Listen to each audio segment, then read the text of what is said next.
मित्रांनो, भारत विरुद्ध न्यूझीलंड यांच्यात रविवारी इंदूरमध्ये 3 एकदिवसीय मालिकेमधील तिसरा आणि शेवटचा सामना खेळला गेला.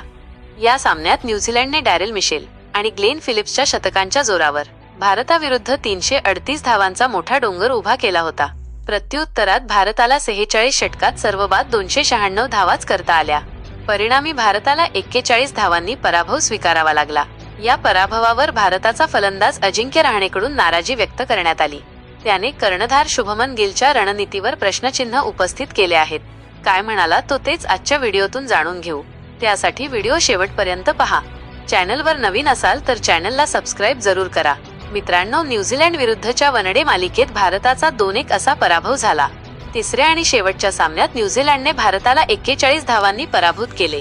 भारताच्या या पराभवानंतर अजिंक्य रहाणे म्हणाला की, वैयक्तिकरित्या मला वाटते की शुभमनने कुलदीपला मधल्या षटकांमध्ये फक्त 3 षटके देऊन आणि नंतर 37व्या-38व्या षटकापर्यंत वाट पाहण्याची चूक केली.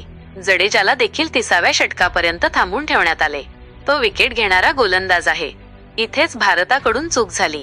परिणामी भारताला मालिकाही गमवावी लागली. यावर तुमचे मत कमेंट बॉक्समध्ये जरूर लिहा.